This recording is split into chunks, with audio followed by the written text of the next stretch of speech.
Canal de las Américas. Esta es la tarde en el continente americano. Cuando anochece en Europa y amanece en Asia, así cae la tarde en el continente americano y transcurre la noche y el amanecer en el resto del mundo. La tarde fin de semana. Tragedia en México, al menos 67 muertos y más de 70 heridos dejó una explosión en una toma ilegal de combustible en el municipio de Tlahuelilpan, en el estado de Hidalgo, esto en el centro del país. El presidente de Colombia, Iván Duque, insistió al gobierno de Cuba que capturen y entreguen a integrantes del ELN que están en su territorio. Dice que no se trata de diferencias de opinión, sino de un atentado criminal en el que murieron 20 uniformados. Crisis económica en Venezuela saca a los maestros de las aulas de clases. Cada vez más docentes huyen del país en búsqueda de un mejor futuro. Maru Mora Villalpando, activista proinmigrante en Estados Unidos, podría ser deportada. El cierre parcial de la administración mantiene congelado su proceso. Y en Techno Week hablamos de robotics, niños creando robots, el movimiento educativo que cautiva a México. Hola, sean todos bienvenidos a la tarde fin de semana. Soy Carlos Eduardo Sánchez y es un gusto como siempre acompañarlos a través de la señal del Canal de las Américas NTN 24. Desde ya se pueden conectar con nosotros en Twitter. Estamos como @latardenTN24, @CESánchezM. Es un gusto que nos acompañen. Así comenzamos.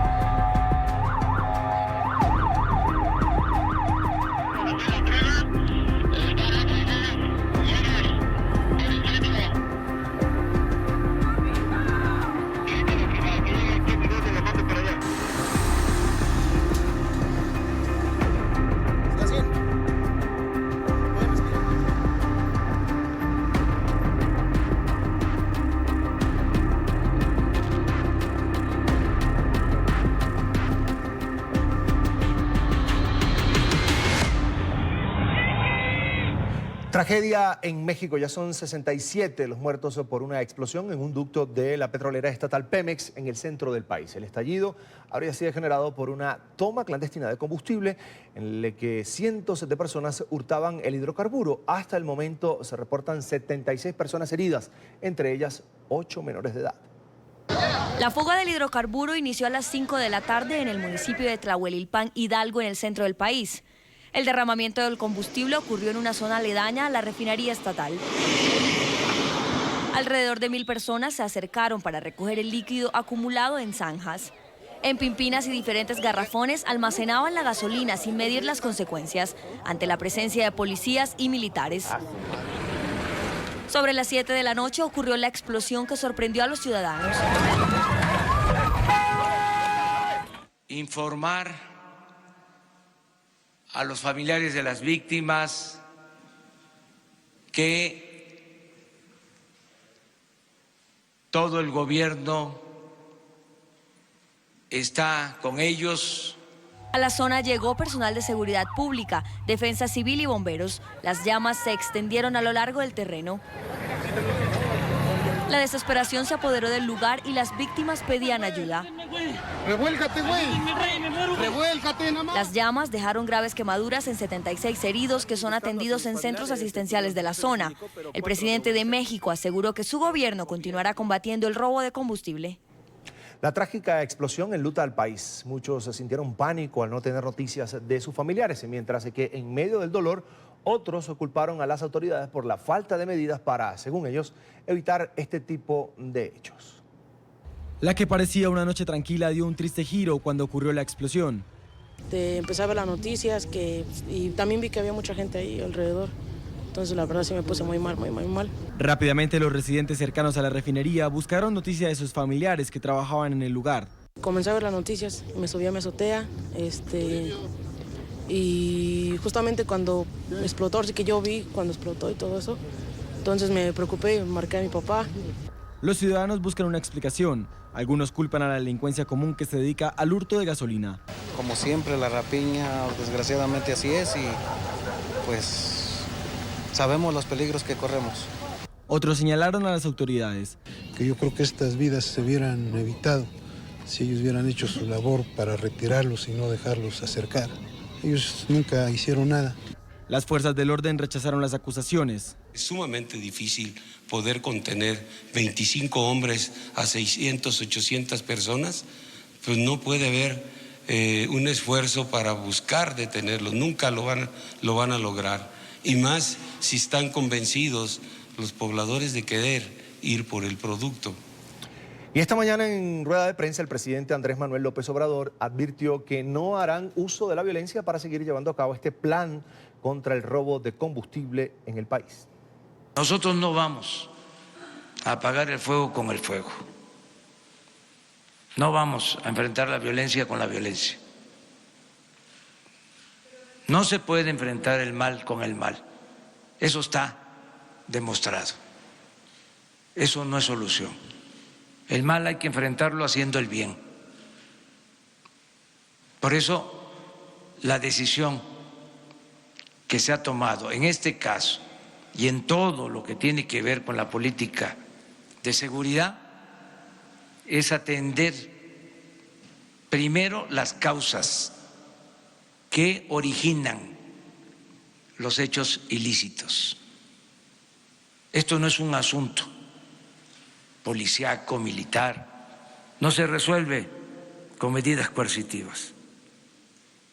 Por eso se agravó la situación en el país, porque se optó por la confrontación.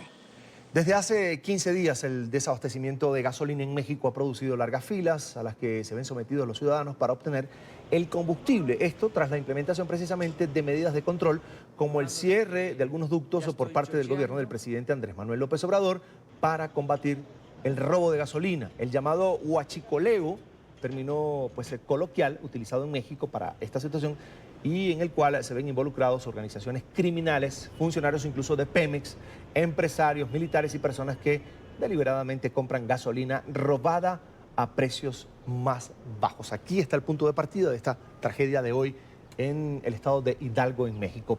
Este delito, según cifras del gobierno mexicano, ocasiona al Estado pérdidas anuales por más de 3.000 millones de dólares. Esta medida de control ha derivado además en los últimos 15 días en serios problemas de abastecimiento, ya se los decía, en los estados de Tamaulipas, Jalisco, Aguascalientes, Guanajuato, Querétaro, Hidalgo, donde ocurrió la tragedia el día de hoy, Estado de México, que es la región capital, Puebla y Michoacán, así como el cierre de estaciones de servicios y compras nerviosas en los últimos días, algo para lo que los mexicanos no estaban preparados. Sobre esta situación consultamos a Gonzalo Monroy, experto y director general de GMEC, es una empresa consultora especializada en el sector energético mexicano. Él nos explicó, luego de que el presidente López Obrador hiciera el anuncio, cómo técnicamente se ha venido ejecutando esta medida para tomar el control de los ductos. Lo escuchamos. Pues mira, en realidad lo que ha pasado en México, el problema del robo de combustible no es un problema nuevo, pero ha escalado a unos niveles incuestionablemente altos. Para dar una idea del tamaño del mercado, estamos hablando de más de 3.000 tomas ilegales que representan un mercado de combustible robado por arriba de los 3.000 millones de dólares, 60.000 millones de pesos mexicanos a tipo de cambio que tenemos hoy. La estrategia, aunque estaba muy noble en términos de las intenciones de combatir el crimen organizado, ha tenido muchas inconsistencias. Originalmente el plan era de tomar militarmente las instalaciones de petróleos mexicanos y algunos ductos, de poliductos y oleoductos muy importantes para la distribución. Un problema fundamental y una consecuencia no prevista en esta estrategia fue justamente revisar los niveles de inventarios, en este caso las reservas que tenían los tanques de almacenamiento en diferentes puntos de la República. Ese es un punto esencial porque en México la temporada alta, donde viene un pico de demanda, es precisamente la última semana de diciembre, 1 de enero, la parte de la Semana Santa y las vacaciones de verano, donde los chicos salen de vacaciones. En ese caso, en esos periodos de demanda llegan a aumentar entre un 18 a un 20% dependiendo de la zona, pero específicamente el centro occidente es donde pasa esto. Justamente cuando se cierran los ductos, la parte del suministro, no se revisan los inventarios previamente, viene el pico de demanda y ocurren los desabastos. Desabastos que por desgracia llevamos para casi 3 semanas, no se han podido solucionar en su totalidad. En un principio, cuando se lanza la estrategia, estamos hablando de 8 estados afectados. Después, en el lapso de una semana, ya estábamos hablando de 10. Y en algún momento estábamos hablando de 13 estados de la República con diferentes niveles de desabasto.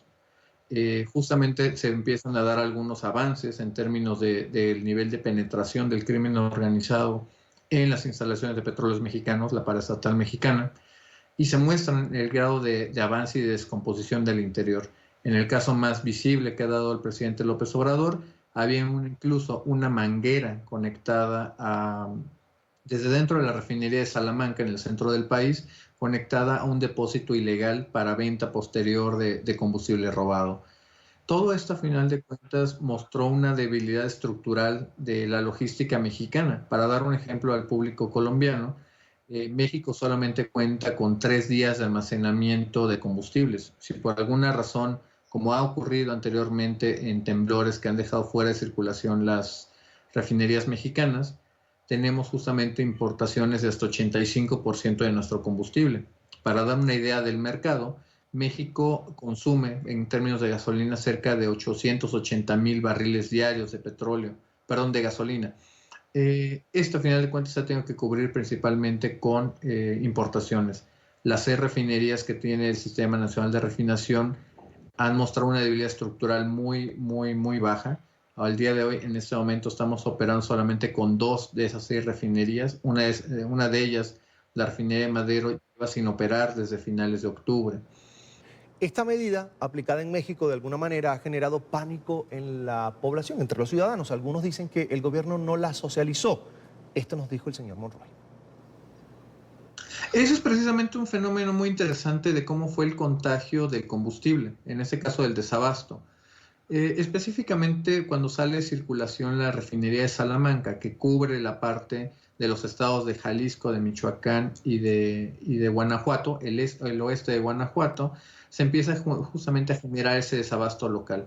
Pero la falta de información del gobierno, una falta de comunicación clara hacia la ciudadanía, empezó a generar compras de pánico. Eso fue lo que vimos en estados como Querétaro, el Estado de México y en un alto nivel en la Ciudad de México, con sus cerca de 28 millones de habitantes. Dado que no hubo una información clara de cuáles eran los pasos, cuáles eran las metas a seguir, sobre todo los tiempos de restablecimiento, la gente hizo lo que la gente hizo. Simplemente empezó a hacer compras de pánico, empezar a comprar combustible que no necesitaba, anticipando este desabasto, y se volvió una profecía autocumplida. Precisamente hubo una especie de corrida contra las gasolineras que no tenían el suficiente nivel de inventario. Eso llevó a unos niveles muy críticos la Ciudad de México la semana pasada, pero que ya empiezan a normalizarse en los últimos días. Ante este panorama de escasez, no hay gasolina, y la angustia además de las personas en las filas, en las estaciones de servicio, los mexicanos dicen que por defender la gasolina, pues la estaban perdiendo. Le preguntamos al experto si era necesaria esta medida de control por parte del gobierno en los ductos. Definitivamente, prácticamente vas a encontrar un consenso prácticamente unánime de la población en términos de que se tenía que hacer algo. Esa es la acción más decisiva que se ha tomado con respecto al robo de combustible, que se tenga memoria. Sin embargo, mucha gente ya está empezando a darse cuenta que había otras formas, otros mecanismos, sin perder el factor de sorpresa de la medida, para poderlo haber hecho mejor. Con una mejor planeación, una mejor instrumentación de la medida, no hubiera tenido que haber desabasto. Ahora, todo indica que esta estrategia del gobierno está pensada a largo plazo. ¿Tendrá los resultados positivos que espera el gobierno en la lucha contra el robo de combustible? Esto también se lo consultamos al señor Monroy. Esa es una pregunta muy interesante, porque lo que está pasando ahí, Carlos, es de poder manejar muy bien dos narrativas que están, una de largo plazo, una de corto plazo. En el corto plazo se va a resolver eventualmente el desabasto y vamos a regresar a cierto nivel de normalidad en las actividades. La pregunta de largo plazo es si el Estado mexicano tiene la fuerza, tiene los mecanismos, la determinación de ir tras estos grandes cárteles que originalmente estaban en el narcotráfico y han encontrado en el robo de combustibles una fuente muy importante de sus ingresos. Algunas estimaciones, porque hay estimaciones, no hay una cifra real por la naturaleza misma ilícita, estiman de que algunos cárteles pueden estar recibiendo hasta 40% de sus ingresos derivado del robo de combustible.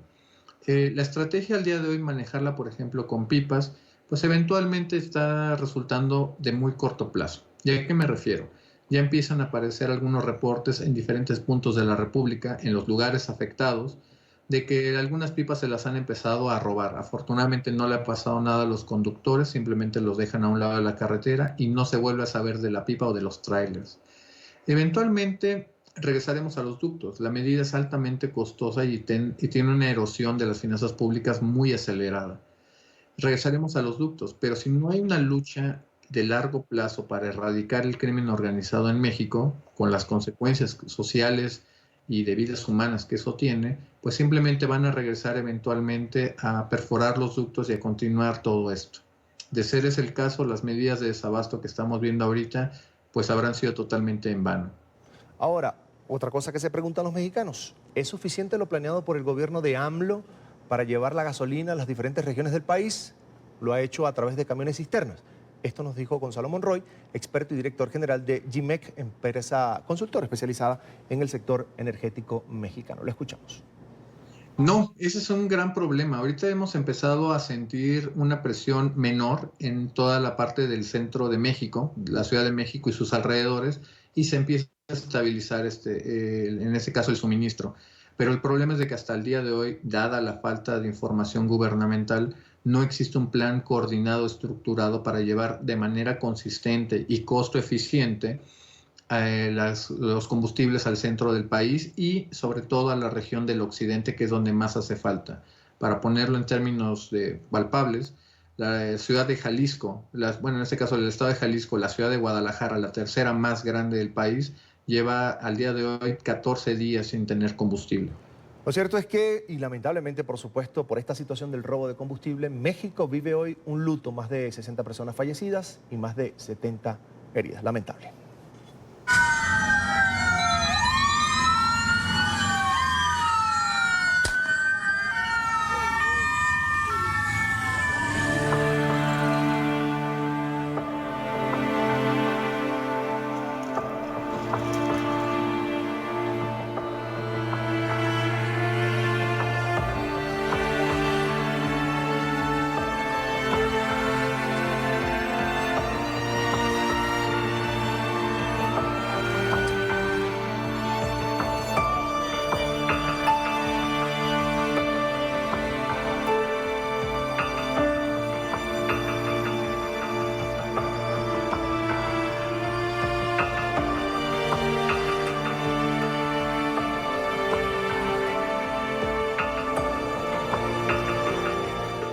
Vamos a Colombia, a la Escuela de Cadetes de la Policía, ubicada en Bogotá. Siguen llegando muestras de solidaridad. Decenas de ciudadanos llevan flores, además mensajes de condolencias para los familiares de las víctimas de este atentado criminal cometido contra la Escuela de Cadetes de la Policía de Colombia. Diana Coronado, periodista en NTN 24 en la capital colombiana, tiene toda la información.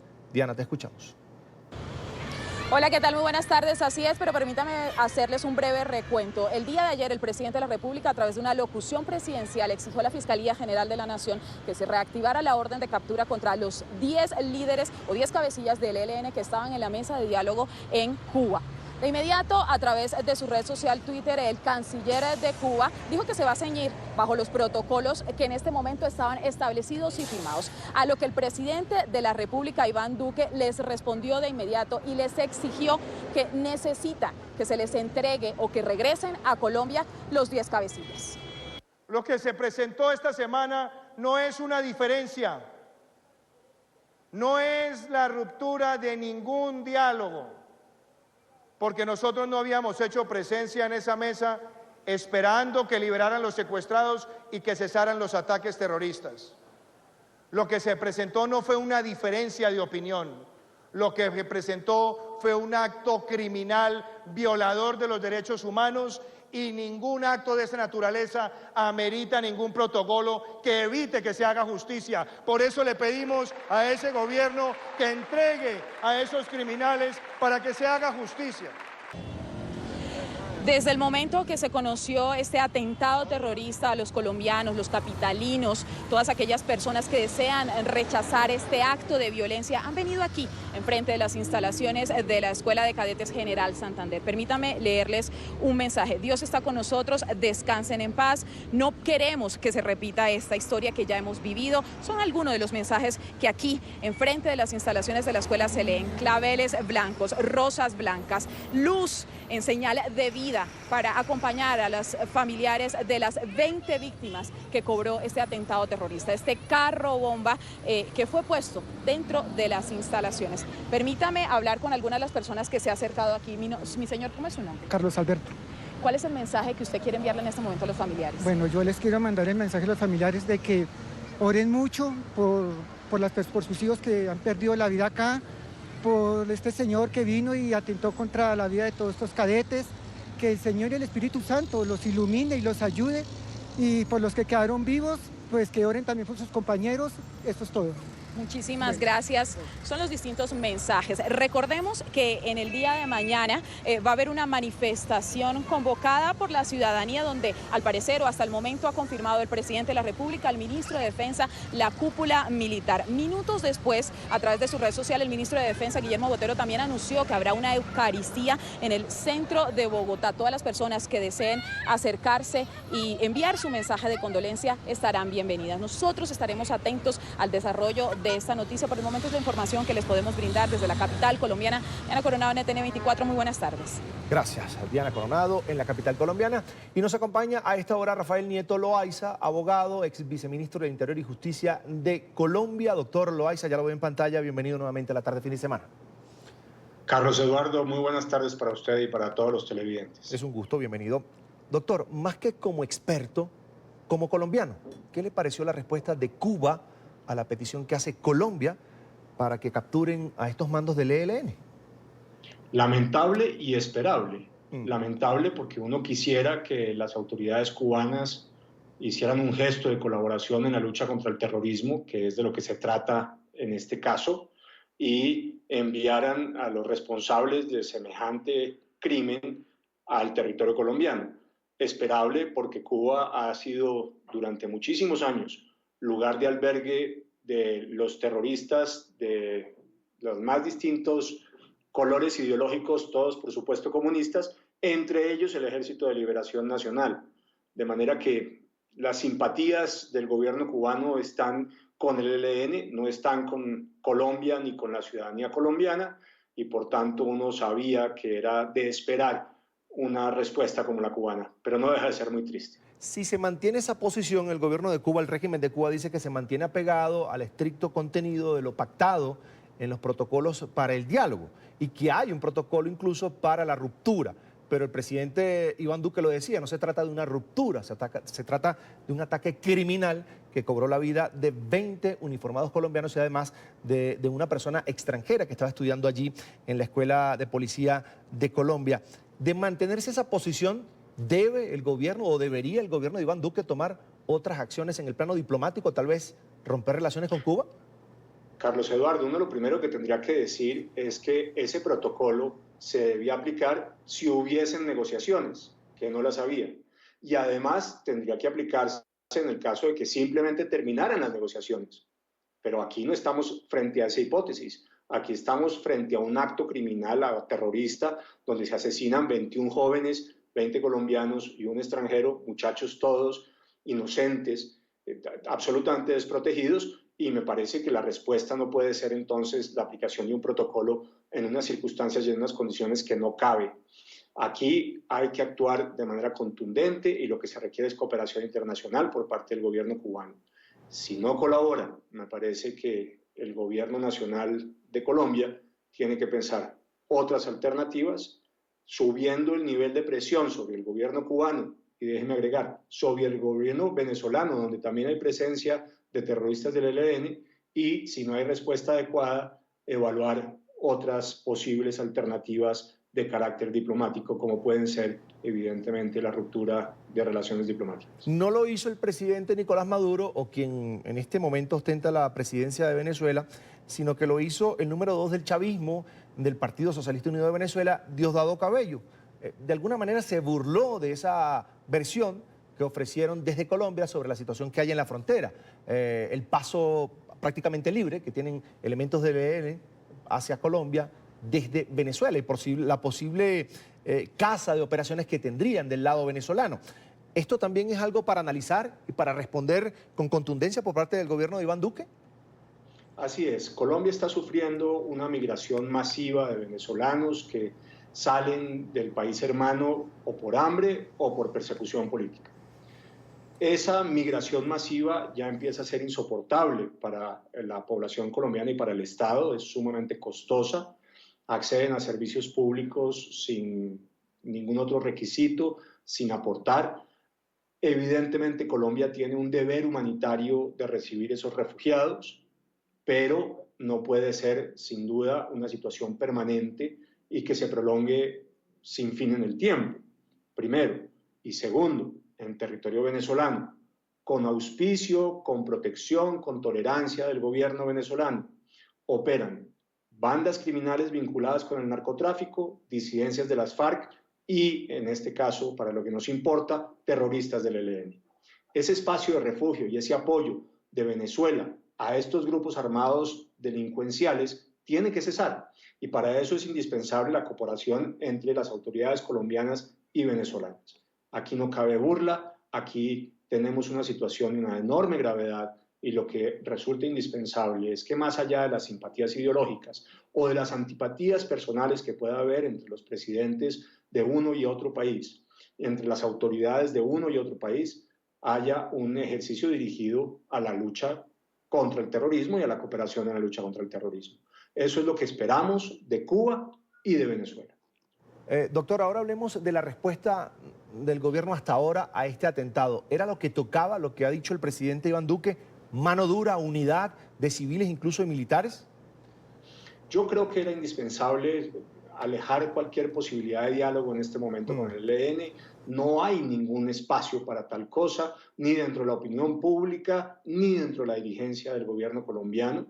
Primero. Segundo, es indispensable aplicar las circulares rojas de la Interpol que obligan a los países a entregar a esas personas a las autoridades nacionales, de las cuales son estos criminales objeto de tales circulares, y es indispensable que todo el aparato de la fuerza pública colombiana opere con eficacia contra el ELN en todos los niveles. Me parece que no puede ser de otra forma. Eso es lo que es indispensable y lo que urge.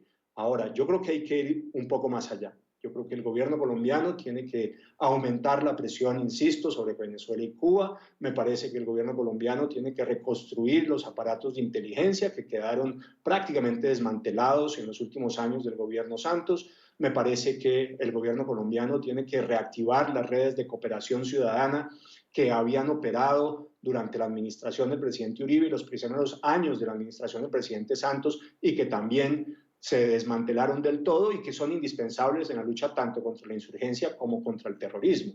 De manera que más allá del discurso de indignación, más allá del dolor, más allá de la solicitud de unidad en la lucha contra el terrorismo, lo que necesitamos son unas acciones contundentes, incluyendo la revisión de algunos beneficios que se han dado a las FARC, que me parece a mí son un incentivo para la comisión de actos terroristas, Carlos Eduardo.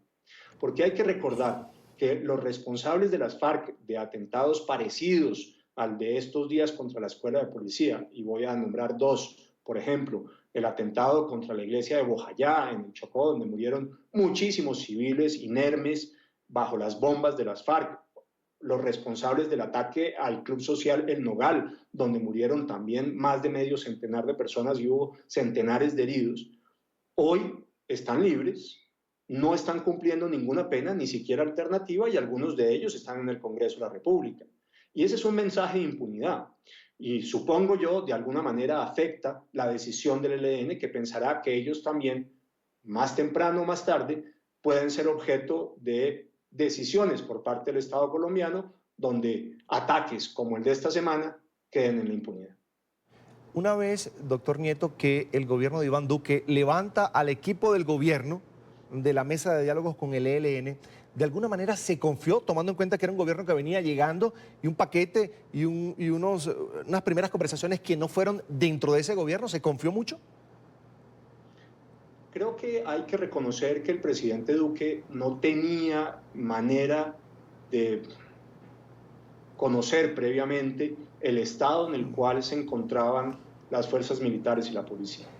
Unas fuerzas militares y una policía a las que, repito, primero se le desmantelaron el grueso de los sistemas de inteligencia que habían sido tan exitosos. Segundo, se le disminuyó su capacidad aérea y helicotransportada. Tercero, se le desmantelaron las redes de cooperación ciudadana. Y último, y tan importante como todo lo demás, se le había vendido la idea de que ya no había conflicto en Colombia, que aquí lo que había era un posconflicto y que por tanto las amenazas y los riesgos de una situación de conflicto ya no estaban presentes y lo que había que hacer era una transformación doctrinaria y operacional para acomodar a esa fuerza pública a una situación donde ya había paz y no había conflicto armado.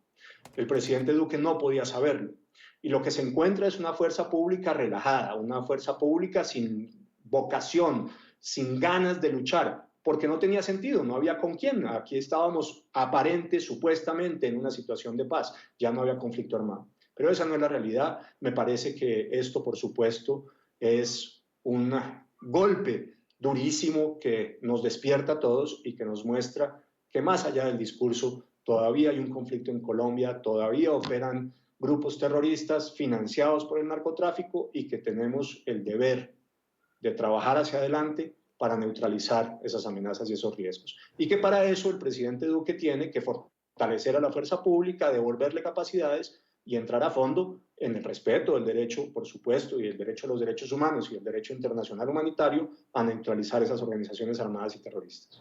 Una última consulta y tiene que ver con el modus operandi utilizado para este ataque. Un ataque con carro bomba, pero con atacante suicida, algo que se parece mucho a las prácticas yihadistas, pero que en América Latina normalmente no se da de esa manera, se da con detonación a distancia, vía celular tal vez.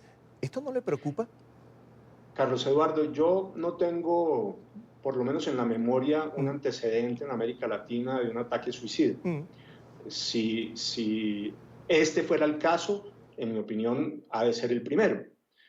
Yo todavía no estoy seguro de que eso haya ocurrido. Hay dos hipótesis distintas. Los organismos de inteligencia y la Fiscalía tendrán que confirmar cuál es la real. Una que dice que efectivamente hay un ataque suicida, otra donde dicen que lo que ocurre es que el conductor efectivamente acelera el automóvil, pero que se detona la bomba desde afuera, como fue el caso en el Club El Nogal, algo muy parecido, donde el responsable de introducir el carro bomba, un señor de apellido Arellán, termina muriendo en la explosión porque después de que parquea el carro, la gente afuera, sus compañeros, lo inmolan, hacen explotar el carro bomba y ahí muere. Yo no estoy seguro si aquí hay un suicida, como los yihadistas, o si tenemos una hipótesis como la del Club El Nogal.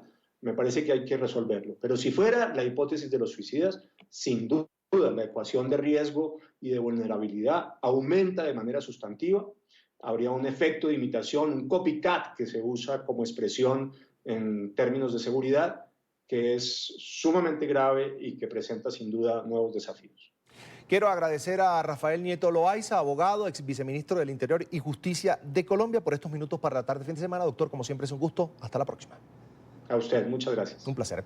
Así llegamos a la primera pausa y al volver, cierre parcial del gobierno congela proceso de deportación de activista mexicana Maru Mora, quien asegura que hay otros miles de inmigrantes en la misma situación. Quédese con nosotros, ya regresamos con esto y más, aquí en la tarde de fin de semana.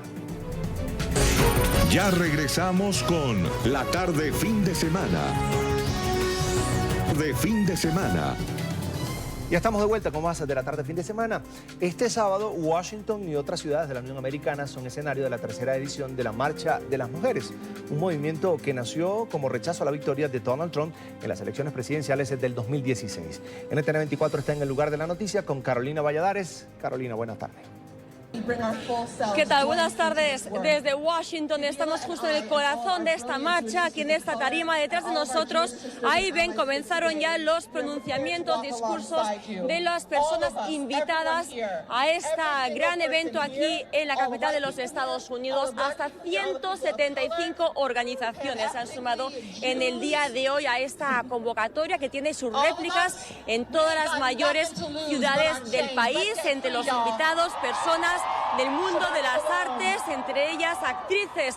Hablarán en pocos minutos América Ferrara, también Maggie Gyllenhaal o Marisa Tomei en este escenario. Como pueden ver, es un ambiente festivo, pero también muy reivindicativo, porque aquí han venido miles de personas. Pueden comprobar detrás de esta tarima, también en la parte posterior, en esta Freedom Plaza, las miles de personas que hay aquí ahora mismo congregadas con eslóganes a favor de los derechos de las mujeres, pero también muy políticos en contra del presidente Donald Trump, porque hay que recordar que aquí se han congregado miles de personas para clamar a favor de la igualdad entre hombres y mujeres, pero también para criticar las políticas del mandatario.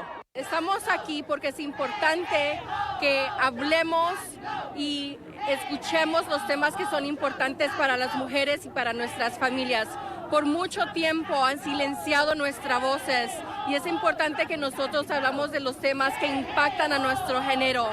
Sabemos que a través de todo el país están marchas que están sucediendo en todas las ciudades y en todos los estados para asegurarnos que nosotros estemos elevando este tema. La razón que estoy aquí este día es porque vengo a promover los derechos de las mujeres. Primeramente, no estamos de acuerdo con todas las cosas que está pasando con el presidente que tenemos hoy. Hicimos menos que la primera vez, pero eso no quiere decir nada porque el movimiento está a cruzar de los Estados Unidos. Yo estoy aquí porque las mujeres y todo el pueblo se tiene que unir para que todos los traten con respeto y dignidad y nos den los derechos que como seres humanos. Eso es ahorita, si la gente tiene poder, la gente tiene que salir, tenemos que marchar, tenemos que demandar que nos traten bien. Este domingo 20 de enero justo se cumplen 2 años que el presidente Donald Trump juró su cargo como mandatario de los Estados Unidos y justo 2 años después sigue el pulso en la calle contra las políticas del republicano y también, como ven, el pulso de las mujeres. Desde Washington, Carolina Valladares para NTN 24. Carolina, gracias. Una muy buena tarde para ti. Por supuesto, en la capital de los Estados Unidos y el Servicio de Inmigración y Aduanas de los Estados Unidos, ICE, emitió una orden de deportación contra Maru Mora Villalpando, activista mexicana ampliamente conocida por defender a los inmigrantes indocumentados en el noroeste de la Unión Americana, donde reside desde hace más de 25 años. Villalpando encabeza una organización precisamente para defender los derechos de los inmigrantes indocumentados que fue creada en el año 2014, cuando precisamente inmigrantes que estaban recluidos en el centro de detención de la ciudad de Tacoma, pues emprendieron una serie de huelgas de hambre para protestar contra el maltrato que recibían en ese momento. Ella es madre, además, de una ciudadana estadounidense. Su hija tiene 21 años. La activista mexicana y sus defensores han prometido que buscarán la forma de evitar su deportación. Y precisamente nos acompaña la activista proinmigrante mexicana Maru Mora Villalpando, directora de comunicaciones de Latino Advocacy. Allí la veo en pantalla. Una muy buena tarde. Gracias por atendernos. Gracias por la invitación. Es un gusto. Comencemos por poner en contexto a nuestra audiencia en qué estatus está su caso. Sé que por el cierre de la administración federal, su proceso de alguna manera está paralizado, pero dejemos que usted nos cuente cuál es la situación suya en este momento. Así es, nuestra última audiencia fue en junio del año pasado, donde se nos dio fecha de regresar a otra audiencia en enero 15 de este año. Sin embargo, desde diciembre que empezó el cierre del gobierno debido a la política de Trump de querer salirse con su capricho de una muralla, cierra el gobierno y gente como yo que no estamos detenidas, pero que estamos bajo un proceso de deportación, nos quedamos sin audiencias. Sin embargo, no recibimos noticia de que no íbamos a tener una audiencia. En mi caso, literalmente tuvimos que mandar a alguien a ver el edificio donde está la corte para ver que estaba cerrada. Eso implica por ahora que pues mi caso está congelado, igual el de por lo menos 400 personas nada más aquí en el estado de Washington donde yo vivo. Pero eso en mi caso personal agrega tiempo a la espera que llevamos cuando mi hija cumplió 21 años, sometió una solicitud a migración pidiendo que yo me quede. Ella puede hacer eso al ser ciudadana de los Estados Unidos mayor de 21 años por, en este caso, su madre, yo. Y nos habían dicho desde el año pasado que esta espera podría ser hasta de un año. Entonces, mientras el gobierno esté cerrado, ese tiempo va a ser probablemente añadido al año de espera que vamos a tener que tener para ver si me autorizan la visa para quedarme o no. ¿Cuándo inició su proceso de deportación? ¿Cuándo fue notificada formalmente? Yo recibí una carta a mi casa el 20 de diciembre del 2017. Es algo poco común recibir una carta diciendo que te ponen en proceso de deportación. Lo más usual es que la migra llega directamente a tu casa o a tu trabajo, a tu lugar de empleo para comenzar ese proceso o cuando la policía te detiene. Ninguna de esas cosas coincidió con mi caso, fue simplemente una carta. Usted llegó a los Estados Unidos en 1996, si no me equivoco. ¿Se quedó?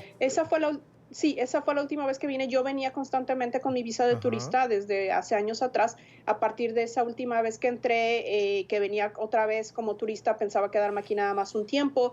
Después me entero que cambian las leyes de inmigración bajo la oficina de Clinton, donde restringe la posibilidad de poder legalizar el estatus migratorio y me veo en la necesidad de tener que quedarme igual que millones de personas desde 1996. Sin embargo, pasó el gobierno del presidente Barack Obama y a usted no le pasó nada, no la notificaron. En el 2017 recibe esta notificación.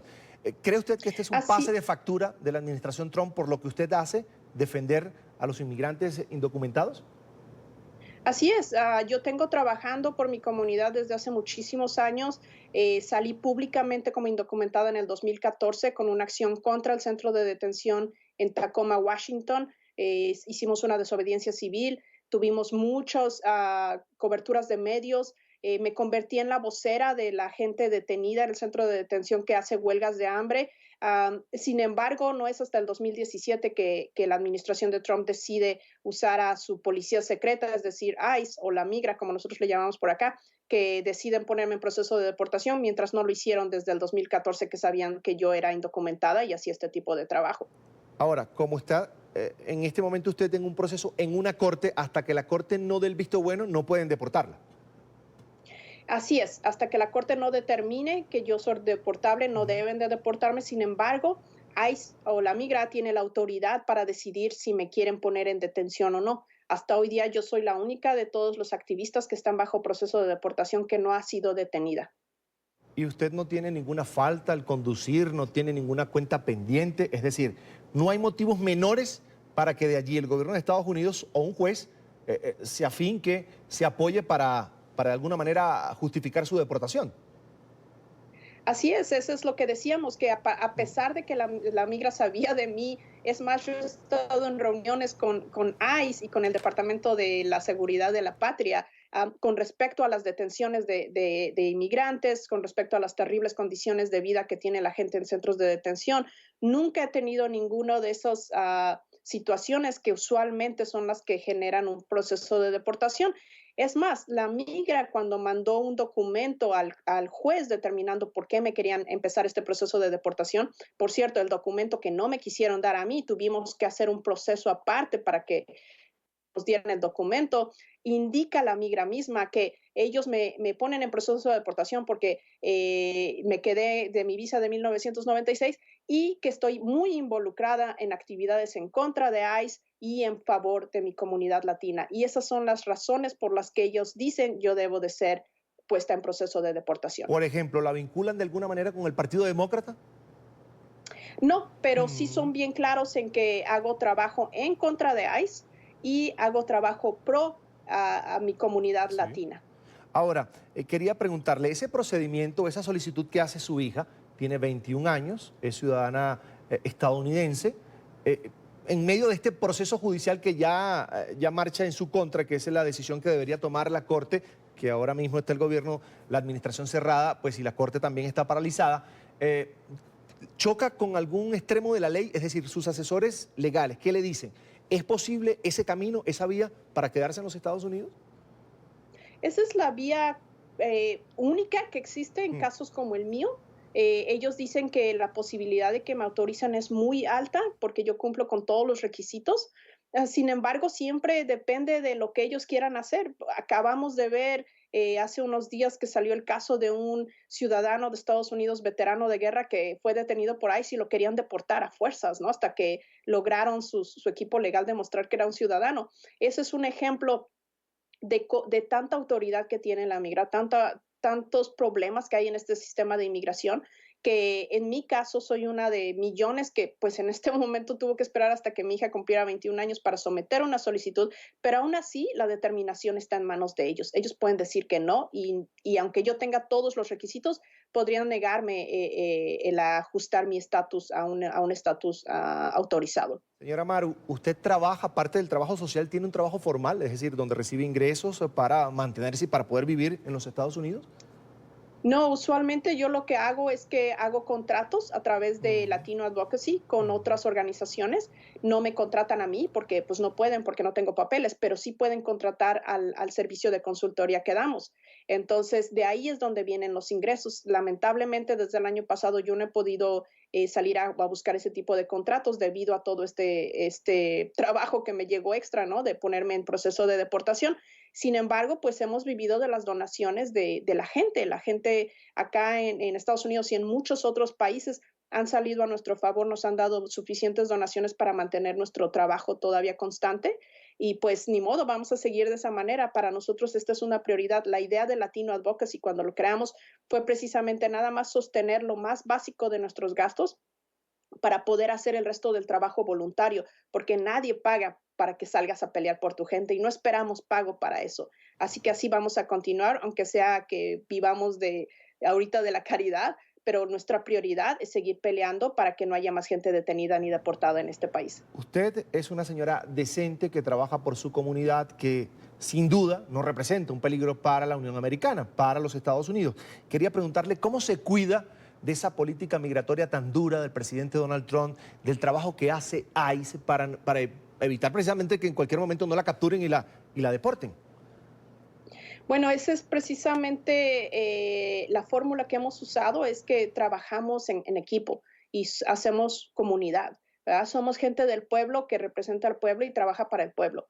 Y por eso es que cuando me llegó esta noticia tuvimos tanto apoyo, cientos de personas asistiendo con nosotros a las audiencias, recibiendo apoyo de todo tipo, aún de la misma gente detenida. La gente en detención en Tacoma me llaman para preguntarme cómo va mi caso.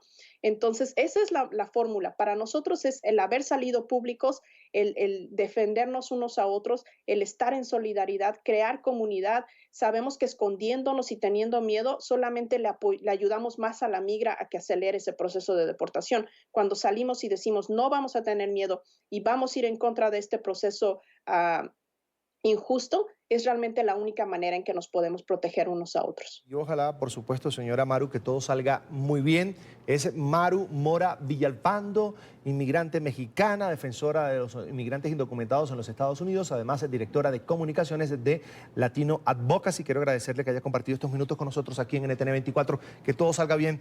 Hasta la próxima. Gracias a ustedes. Es un gusto. Y así vamos a la segunda pausa aquí en la tarde fin de semana. Al regreso, ¿para qué alcanza el sueldo mínimo en Venezuela? O tal vez uno que sea un poco más alto. Se lo contamos al regreso. Quédese con nosotros. Vamos con la tarde fin de semana. Volvemos con la noticia del día, la explosión de un ducto de combustible de gasolina en México que hasta el momento deja al menos 67 muertos y más de 70 heridos. Desde el lugar de la noticia, Marco Silva, periodista de nuestra cadena aliada Excelsior Televisión, tiene la información. Una vez que el incendio que fue producto de la explosión de ayer pudo ser sofocado por completo en los primeros minutos de este sábado, los peritos de la Procuraduría de Justicia del Estado de Hidalgo pudieron entrar a trabajar en el lugar. cuando técnicamente la zona caliente se convirtió en zona fría, fue que llegaron a recoger evidencia y por eso la cifra de víctimas de esta explosión se elevó en unas cuantas horas, como se anunció hoy muy temprano, hasta llegar al número que ahora conocemos. Ahora viene la penosa y complicada labor de identificación de las víctimas.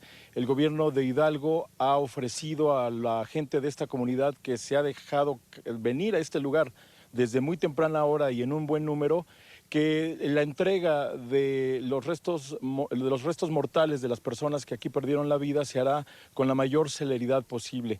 Esto es lo que se vive más o menos justo en la franja, hasta donde llega la gente y es atendida por la autoridad del Estado de Hidalgo, en este caso concreto, el subsecretario de Gobierno. Escuchemos. ¿Esa es la persona que busca? No, Adolfo Reyes, es el que ya fue a... Él es el sacar el... Adolfo Reyes. ¿Es que es hermano? Sí, es su hermano. Adolfo Reyes, hermano. Adolfo Reyes. Sí, él es el familiar que fue ya al ministerio. ¿Dónde vive? En Teltipán.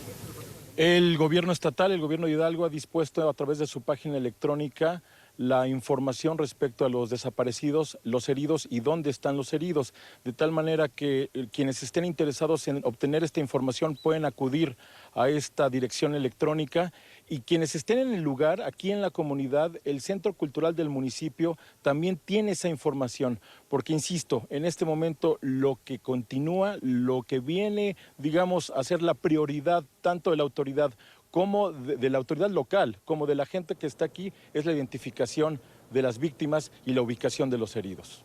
Gracias. Vamos de México ahora a Venezuela. La inflación acaba con el salario sin importar los aumentos que anuncia el gobierno. Esta semana Nicolás Maduro decretó el tercer incremento al salario mínimo en menos de un año. Conforme sube el ingreso, los productos aumentan de forma alarmante. Los economistas advierten que la dolarización es inminente, pues la mayoría de lo que hoy se consume en el país es importado ante la falta de producción nacional. Este es un informe de Luis Laya desde Caracas.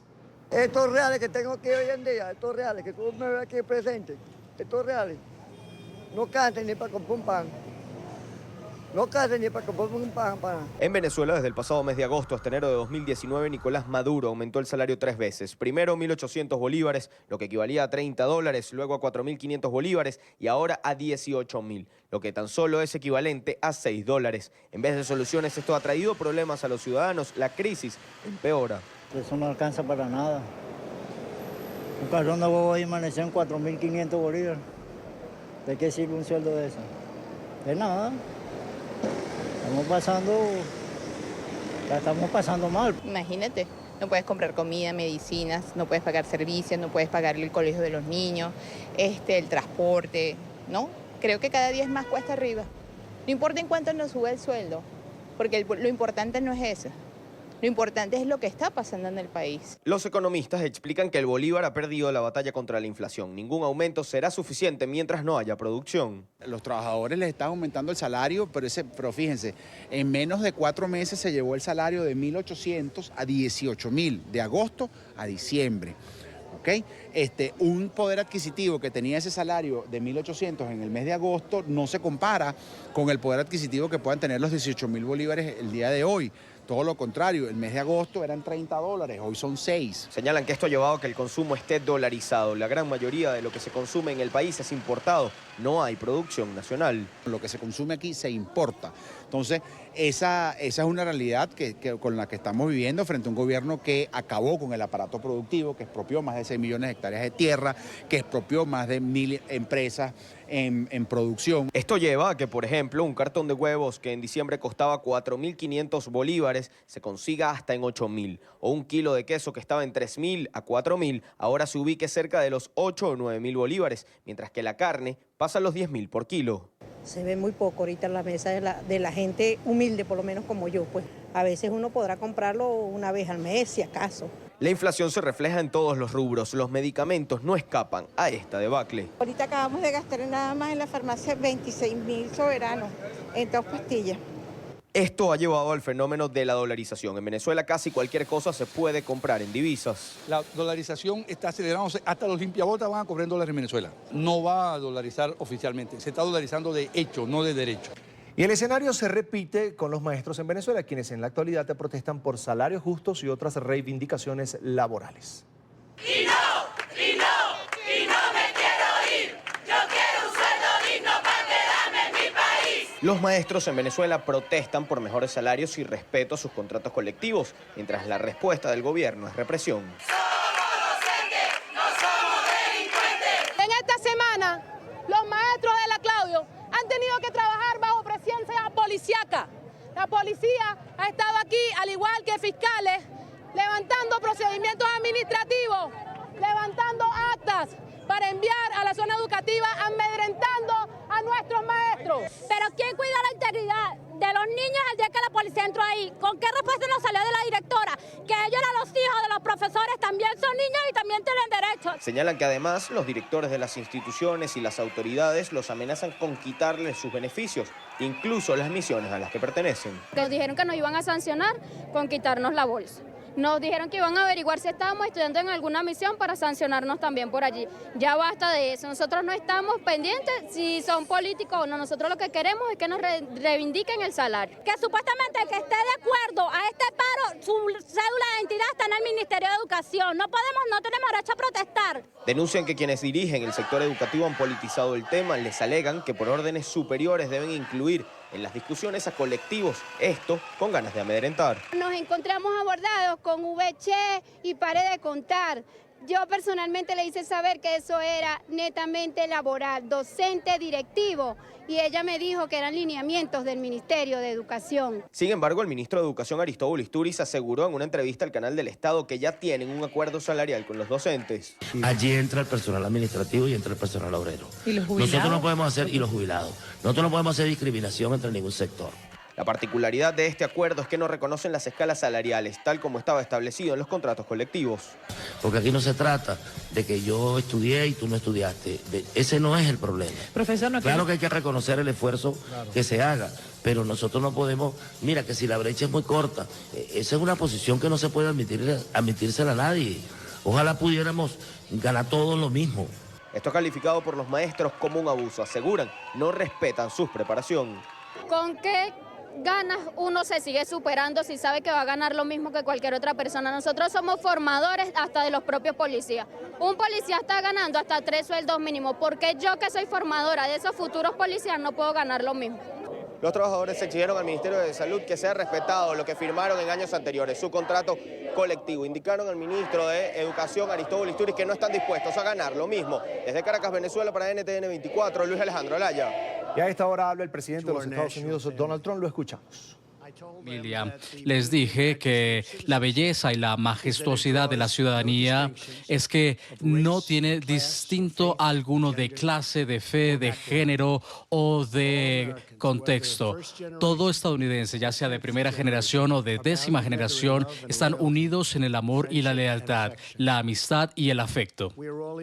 Todos somos iguales, somos un solo equipo y un pueblo que orgullosamente saluda una bandera estadounidense. Creemos en un sistema de inmigración seguro, uno que defiende nuestras leyes, nuestras tradiciones y nuestros más queridos valores. Infortunadamente, nuestro sistema de inmigración ha resultado afectado por mucho tiempo. Por varias décadas, muchos presidentes y muchos legisladores se han reunido sin ningún progreso en asuntos migratorios. Ahora estamos viviendo las consecuencias y son trágicas, escritas por décadas de cierres partidistas y negligencia nacional. Hay una crisis humanitaria y de seguridad en nuestra frontera sur que requiere una acción urgente. Miles de niños están siendo explotados por coyotes despiadados y viciosos carteles y bandas.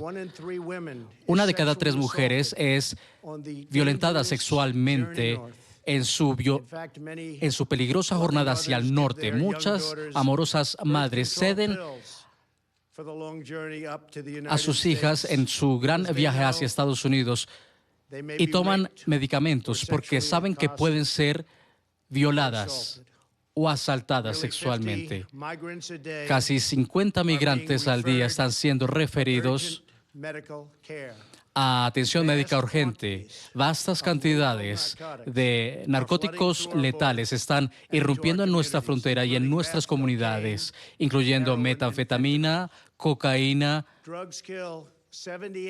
Las drogas matan a 78.000 estadounidenses al año y nos cuestan 700.000 millones de dólares. La heroína por sí sola mata a 300 estadounidenses a la semana, 90% de la cual viene a través de la frontera sur. Nosotros podemos frenar la heroína.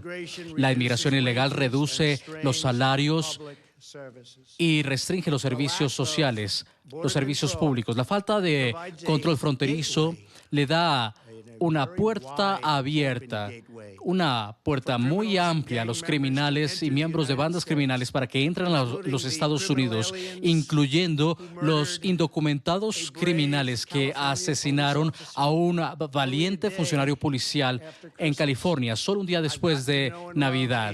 Conocí a la madre de Ángel, a sus padres, a su familia, muchos quienes han perdido a sus seres queridos en este país. Quiero que esto termine, quiero que esto termine ahora.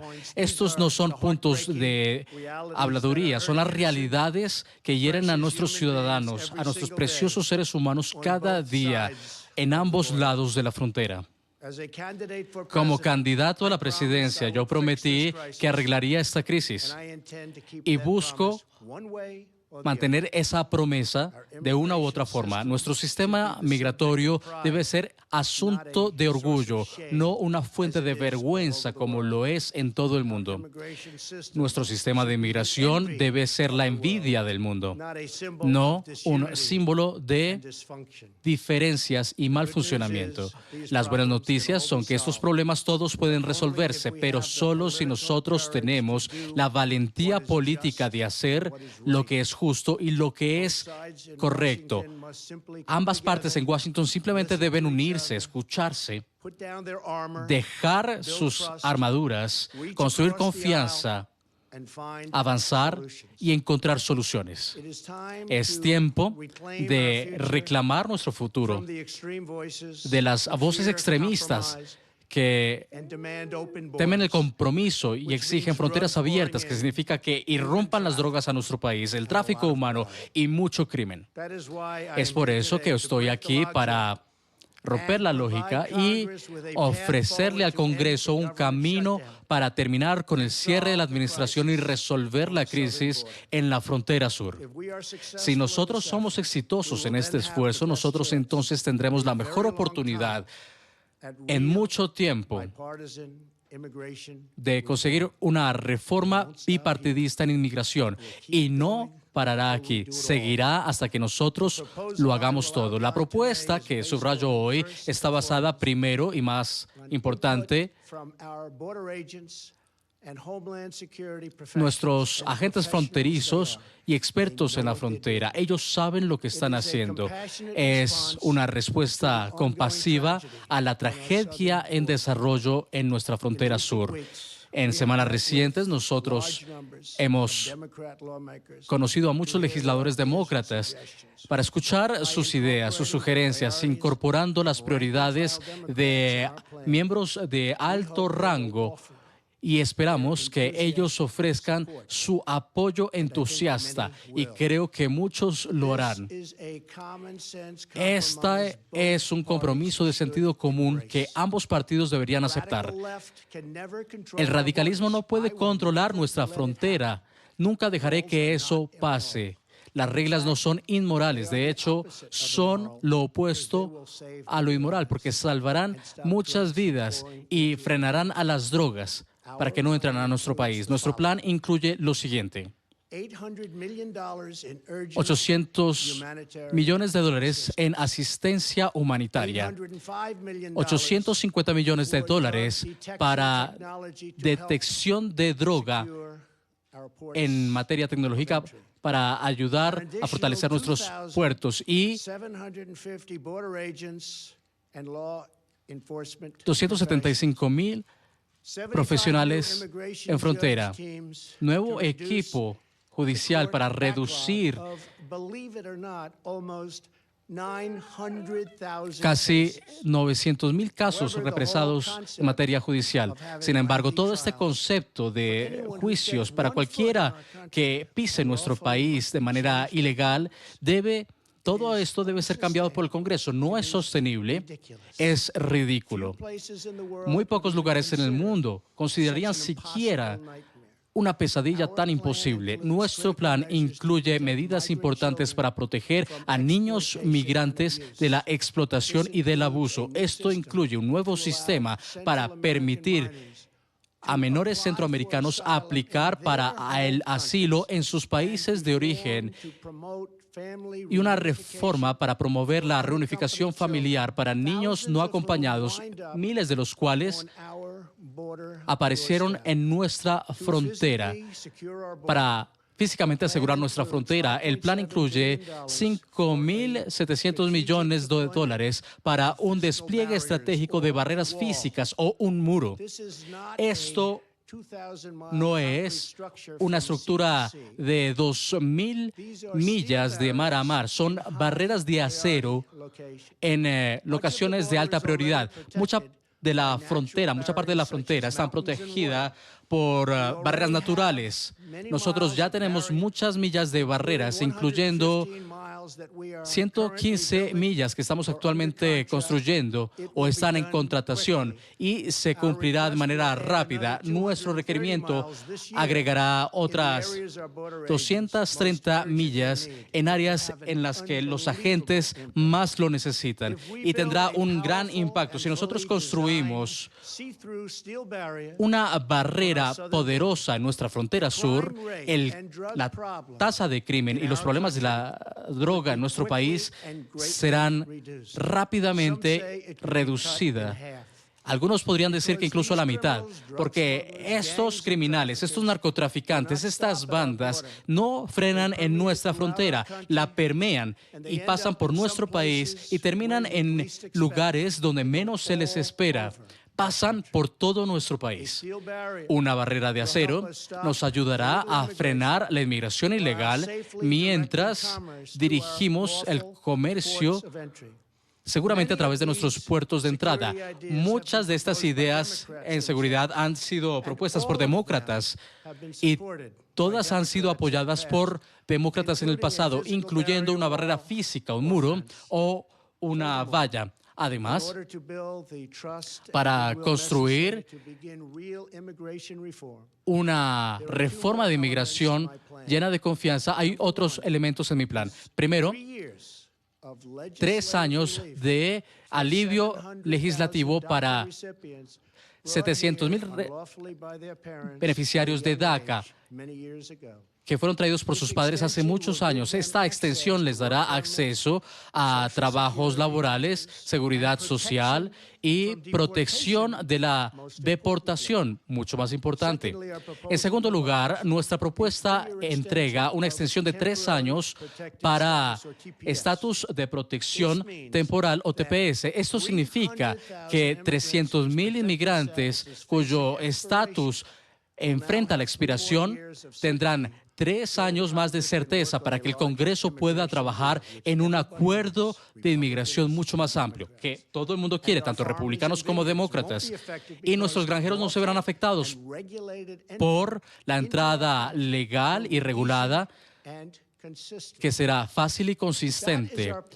Ese es nuestro plan. Seguridad fronteriza, DACA, TPS y muchas otras cosas, de manera directa, justa y razonable, con sentido común, con mucho compromiso.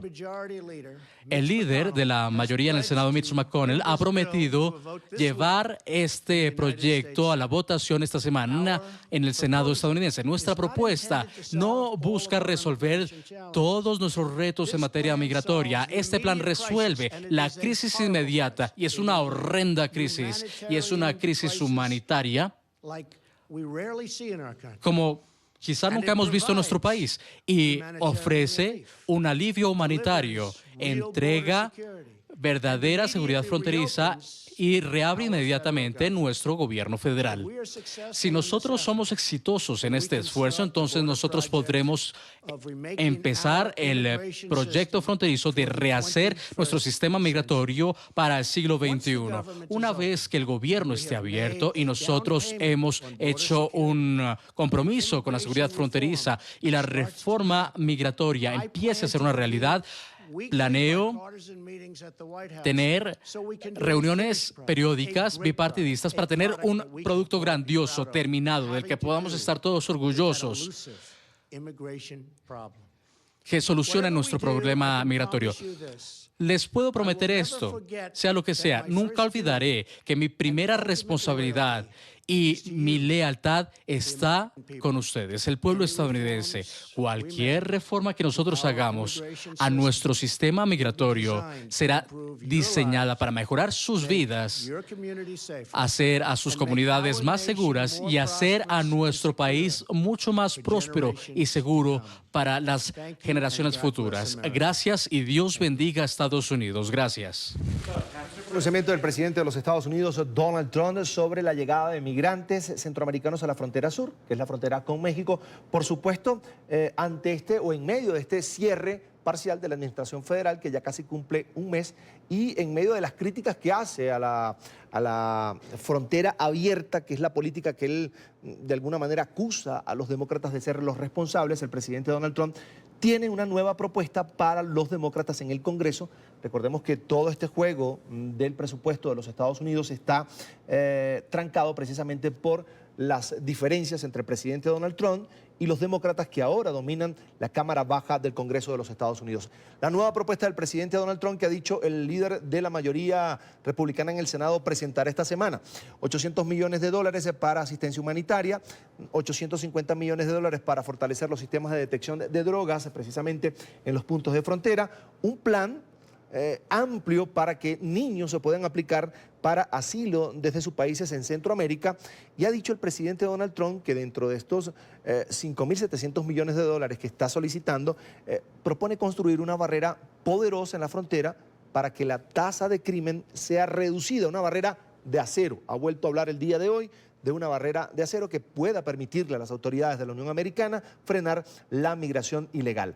Ha dicho también que entre sus propuestas que van a ir nuevamente al Congreso está 3 años de alivio migratorio para 700.000 beneficiados de DACA, con todos los beneficios que tienen: salud, trabajo, educación y la garantía de poder estar allí sin problema en los Estados Unidos, y 3 años también de estatus de protección temporal o TPS para miles de migrantes, ha dicho, en su mayoría centroamericanos. Finalmente ha dicho el presidente Donald Trump esta tarde que planea tener reuniones bipartidistas para tener un plan reforzado de consenso para este tema migratorio y de seguridad en la frontera. Es una nueva propuesta para que se reabra el gobierno federal, la administración federal, cerrada, lo decía anteriormente, hace casi un mes. Vamos así a una nueva pausa aquí en la tarde fin de semana. Quédese con nosotros, ya volvemos con más. La tarde fin de semana. Ya estamos de vuelta con más de la tarde fin de semana por NTN 24. Hace minutos les hablaba de la situación crítica que viven los maestros en Venezuela, una situación prácticamente de miseria. Ellos esta semana han salido a protestar en las calles de Caracas, la capital venezolana, para exigirle al ministro de Educación, Aristóbulo Isturiz, mejoras, por supuesto, en el salario y algunas reivindicaciones salariales. Pero vamos a revisar algunos datos de lo que representa el salario de un maestro en Venezuela. Gana 18.000 bolívares, lo que equivale a $18,96. Esto según la tasa de cambio oficial. Hay una tasa de cambio paralela, que es la que opera prácticamente en la economía venezolana. Esos $18 llegarían a muy poquito, a casi nada. Unos $228 anuales. Esto según la tasa, se lo repito, de cambio oficial vigente en Venezuela. Los salarios no están pues ajustados a la realidad del país. Todos los países latinoamericanos, considerados por la Organización para la Cooperación y el Desarrollo Económico, muestran salarios anuales superiores al de los docentes venezolanos. Allí están los datos en pantalla. Colombia con $32.686 al año. Costa Rica con $29.872. Chile con $24.000 $641 y México con $22.434 al año. Por supuesto, países que no tienen una inflación elevada, por supuesto, en sus registros. Para hablar de este tema quiero saludar a Gustavo Adolfo Padrón, docente venezolano, además secretario nacional de Educación del Partido Primero Justicia en Venezuela. Bienvenido, una buena tarde, gracias por atendernos. Muy buenas tardes, gracias por la entrevista. Yo, señor Padrón, veía esta semana en los reportes de nuestros periodistas acreditados en Venezuela la desesperación de los maestros venezolanos que han salido a las calles a protestar. Una mujer, por ejemplo, una docente hacía la comparación. Estaban frente a los miembros de la Policía Nacional Bolivariana, que de paso los reprimieron esta semana, y decía, nosotros formamos a los policías venezolanos y ellos ganan 3 salarios mínimos y yo gano 1. ¿Cómo se puede explicar esta situación de miseria que viven prácticamente los maestros en Venezuela? Fíjate, ¿no? Y hay algo que añadir ahí, ¿no? Que tú estás hablando que cobramos 18.000 bolívares o 18.000 soberanos en estos momentos, pero esa no es la realidad ahora. Nuestro salario en estos momentos es de 4.500 bolívares, que es peor aún. ¿Ves? Entonces las condiciones del maestro, las condiciones de los educandos en Venezuela están en el piso. Es una preocupación muy grande que tenemos. Aquí hay una destrucción total de la carrera docente y de la educación en Venezuela. Fíjate que únicamente hace 3 o 4 meses atrás, el ministro de Educación y el presidente Maduro dijeron que habíamos firmado la mejor convención colectiva de la historia. Y hoy en día, eso se tradujo en pan y agua, nada. Hoy las condiciones del maestro en Venezuela son, diría así, muy vulgar y muy coloquial, mi papá, paupérrimas. Hoy el...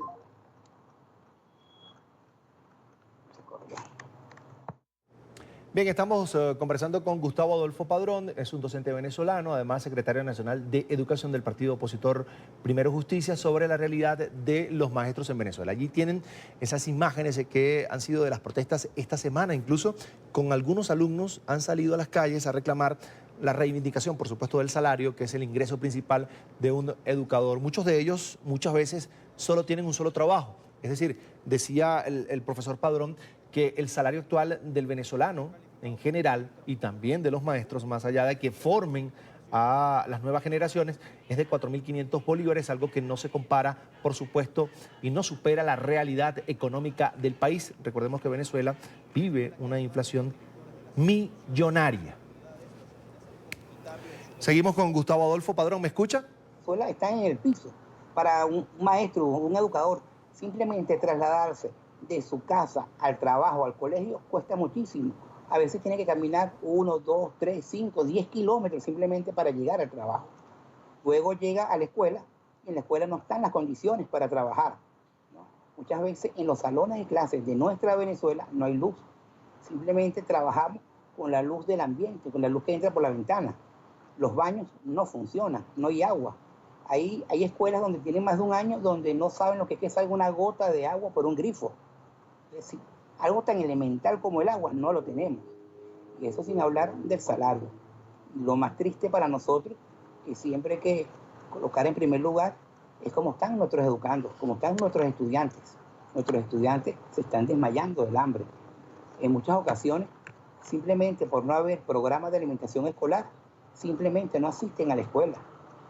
Siempre recuerdo un niño que me decía, un niño de 12, 13 años, en 7º grado, me decía, profe, me duele mucho la cabeza, me duele mucho la cabeza. ¿Y qué te pasa, hijo? Bueno, lo que pasa es que ayer en la tarde no cenamos. En mi casa somos 4 y en la mañana únicamente comen los chiquitos, al mediodía los grandes y otra vez en la tarde cenan los más pequeños. Entonces la situación en Venezuela es grave en la educación.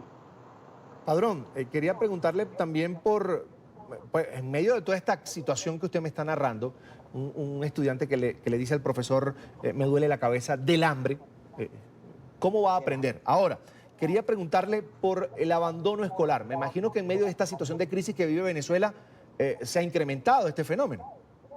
Sí, tenemos cifras, hay 35-40% de abandono escolar, ¿entiendes? Donde los jóvenes dejaron de asistir a la escuela, se quedan en casa. Y de los maestros también hay un gran abandono, no simplemente porque se hayan ido por la diáspora. Nuestros maestros, nuestros profesores han emigrado, pero han emigrado de profesión, porque de repente una maestra gana más haciendo una torta, que no tiene que gastar el pasaje de ir al colegio, le rinde más beneficio económico hacer una torta, coser una ropa, hacer un vestidito en la casa y sin dar clases. Imagínate cómo estamos en Venezuela. Ahora, y esto ha traído que en los ante esta últimos 15 situación, días... señor Padrón, ante esta situación, ¿qué dice el Ministerio de Educación? ¿Qué dice el ministro, que es un profesor, el profesor Aristóbulo Isturiz? Fíjate que el ministro, yo creo que está desfasado, perdió todo. Esta semana decía que los obreros, con mucho respeto y con todo el cariño, sabemos que los colegios están funcionando en gran medida también por el apoyo de todo el personal de mantenimiento, por el personal administrativo, los obreros. Pero hoy decía, el ministro lo decía el viernes, que los obreros deben tener el mismo salario que un maestro. Un maestro que se ha preparado, que fue pedagógico, que hizo un pregrado, que hizo un posgrado, que hizo una maestría, que tiene un doctorado. Hoy en día el profesor, el maestro Aristóbulo Isturiz siente que un obrero, un personal de mantenimiento tiene que ganar lo mismo, tiene que cobrar de sueldo lo mismo que un maestro, que un profesor con doctorado. Imagínate tú, Aristóbulo se perdió en la Revolución Bonita, que lo que ha hecho es destruir el aparato educativo de este país. Que lamentable, por supuesto, la situación que viven los maestros venezolanos. Es Gustavo Adolfo Padrón, docente venezolano y secretario nacional de Educación del Partido Primero Justicia. Le agradecemos mucho estos minutos que ha compartido con nosotros aquí en NTN 24. Profesor, gracias. Hasta luego, gracias. Una buena tarde. Y la Asamblea Nacional Venezolana convocó un cabildo abierto este sábado en la parroquia Caricuao. Esto está ubicado en el oeste de Caracas, la capital, como parte de la ruta de cara a la manifestación convocada por el presidente del Parlamento, Juan Guaidó, el próximo 23 de enero. Nuestra periodista en Caracas, Adriana Núñez Rabascal, tiene más información. Adriana, buena tarde. Buenas tardes, Carlos. Hace minutos concluyó esta reunión de vecinos en el sector Caricuao de Caracas, ubicado al oeste y en una zona humilde, durante la cual el presidente del Parlamento, Juan Guaidó, manifestó e invitó a toda la ciudadanía a movilizarse el próximo 23 de enero, cuando en Venezuela se celebra la caída de la última dictadura militar y también el Día de la Democracia. Ha dicho Juan Guaidó que el 23 de enero no es una fecha decisiva ni final, sino que se busca movilizar nuevamente a la ciudadanía en las calles, luego de que el año 2018 fuera un año con poca actividad de movilizaciones. Por ahora han manifestado que la ruta seguirá siendo que el presidente Nicolás Maduro abandone el poder para luego convocar a elecciones libres, amparados en el artículo 233 de la Constitución, que establece las faltas absolutas del presidente. Y aunque en este momento Nicolás Maduro está en la silla de Miraflores, de acuerdo con el Parlamento no es el presidente, pues las elecciones del pasado 20 de mayo del 2018 fueron ilegítimas. También hizo un llamado a las Fuerzas Armadas a desertar y a desconocer las órdenes de Nicolás Maduro para ser arropados por una ley de amnistía. Escuchemos parte de lo que dijo el presidente de la Asamblea. No, aquí no hay crisis. Aquí es la guerra económica. Se molestan por las sanciones, una sanción a ladrones, a los ladrones que se llevaron la plata. Bien puestas están esas sanciones a los ladrones y a los violadores de derechos humanos. Bien puestas están, para que respeten. No es al pueblo de Venezuela, no es cierto. Es a violadores de derechos humanos y es a ladrones. Así es. Así es. Entonces en algún momento nos quisieron dividir entre ricos y pobres. Ellos se encargaron de acabar con eso también. Porque hoy la verdad todos somos pobres. Hoy la verdad todos nos empobrecieron. Una pequeña cúpula que nos hizo daño, nos pretendió hacer daño. Pero ahora que estamos unidos, ahora que estamos todos compañeros, entonces llegó el momento de levantarnos con fuerza y salir el 23 de enero a recuperar nuestra riqueza, nuestra prosperidad, nuestros sueños en nuestro país.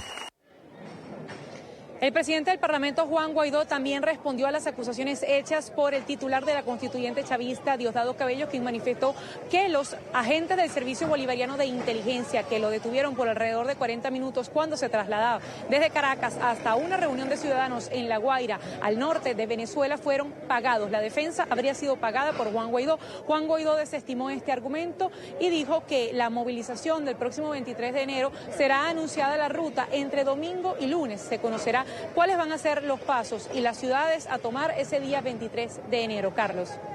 Vamos a agradecer a Adriana Núñez Rabascal, nuestra periodista en NTN 24 en Caracas, por este completo reporte desde el oeste de la capital venezolana. Vamos así a la última pausa aquí en La Tarde Fin de Semana.